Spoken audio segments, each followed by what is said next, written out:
Hi guys, EBP Man here with Tablets for Me, and today we're going to do an unboxing review of the HiPro Shield case for the Samsung Galaxy Note 5.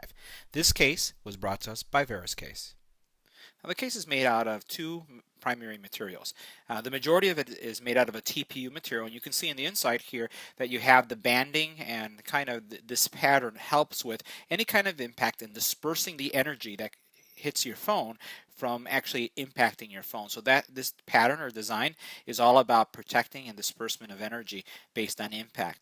Now the TPU material follows throughout the entire case, and on the back here you'll notice that you have the Veris logo, but then you have this really nice finish in the back that, despite the fact it's being soft to the touch on the sides, I find that this finish gives you the ability to have a better grip.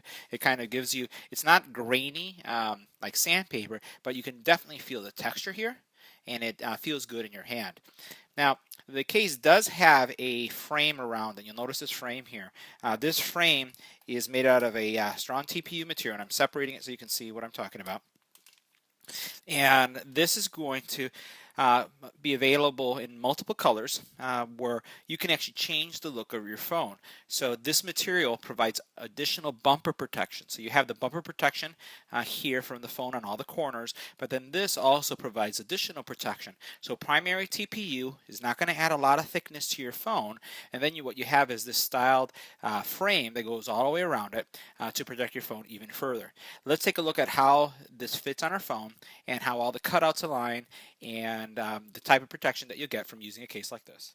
To insert your phone in the case, you're going to start with the TPU portion first. And this is going to be really easy because the nature of TPU is about flexibility. So I'm just really starting with the power button, as I always do, but all you do is you just snap it in and everything aligns and fits nicely. The next step is to put on our frame. Let's go ahead and do that. Now, inserting the frame on the case can be tricky, so let me point out a couple things. First of all, you'll notice that there are these little grooves here in every corner. Make sure that's in focus for you so you can see that, and you see it right here. These areas here will catch in certain parts of your phone case. So here's another one, and here's another one. Let's look at the case right here for a second. You'll notice that you have these channels right here. You see that? And you have a channel on the very bottom there, and you also have a channel on this side, and you have a channel on this side right there. See the other channel. So placing the frame on the TPU case can be tricky, and you could mistakenly damage the frame. Not that it's very delicate, but here's a tip on how I like installing the case. So what I do is I always start from the top with this particular case, and I'm going to start with the top and then work my way down. The reason why I do that, because I find that it's just easier to work with starting from this side and working my way over to this side. And then when I take it off, I'm going to do the reverse. I can take it off from this side all the way over here. So the first thing we're going to do is I'm going to try to get a good fit, and it's flexible, right? So I'm just going to try to get a good fit and get it to form on the top, and then slide my way down. So now notice I've pushed into the actual channel or groove that we have the frame, and the frame is nicely secured here. So I'm going to continue to do the same thing just by pushing the sides just like this until the phone frame is around the case. And all you're doing is just patiently just adjusting it like this, and do the same thing on this side until you get all the sides snapped in and everything aligns. Now that I've completed it, you'll notice how the fit is. It's a very tight fit, snug, but it is a really good looking case. So you'll notice that how this goes all the way around. Let's make sure that's in good focus. So you'll see that going all the way around. You don't have any space or gaps there. See that again? You can see it over here. So it's nice and tight around. So now let's take a look at how things align, and we'll start with the screen. So from a screen perspective, good material depth right here, protecting your phone all the way around. And remember, I do have a tempered glass screen protector, so it adds a little bit more thickness to my screen. If we look at the very bottom here, you'll notice that you do have a very generous opening for your micro USB port, headphone jack, easy to access, nice alignment with your speaker grill and your pinhole mic, and then access to your stylus is nice here too. So it's out, but notice there's still good bumper protection there, protecting your stylus and the edges.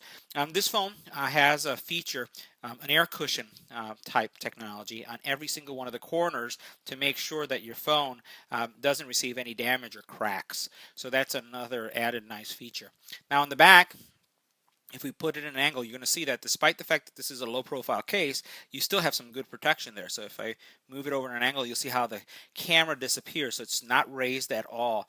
And you still have the ability to easily access your fingerprint scanner. So no problem there. The buttons are very responsive. So if I press the button, my phone does turn on easily. Volume is here, and it is responsive. And what I like about this too is really while it does come out slightly, it's not coming out significant. So it's not the type of buttons where the buttons are really pushed out. So it's discreet yet easy as I rub my finger over it to find the button there. On the top here, you have your pinhole mic, and there's really nothing else to see here or on any of the other sides. And oh, by the way, you'll notice that there are some symbols there on the buttons indicating the volume as well as the power button. So our next test is going to be a wireless charging test. I have the case still on the phone. I have my wireless charger, and I'm going to place my phone right on the charger itself. You'll notice that the charger or the phone lit up, indicating that it's charging, and I have my charging symbol, and my LED light will turn on as it's charging. You'll notice also on the side here the blue LED indicating that it's charging through the case. The last thing I wanted to highlight is the removal procedure, at least what works for me. What I like doing is putting my nail right here and then just peeling this back. You could do it this way as well, and then when you do this, you'll just work these corners off until you actually start getting the case frame like that. Once it comes off, it'll be easy just to remove it, and then you're pretty much done. That's of course if you want to change cases or need to remove the case for any reason. So this concludes my review of the HiPro Shield case for the Samsung Galaxy Note 5. I want to thank VerusCase for making this product available for us to review on the channel, and I also want to thank you guys for watching. If you have any comments or questions, leave it in the YouTube channel, and as always, don't forget to like, share, and subscribe. Thanks again.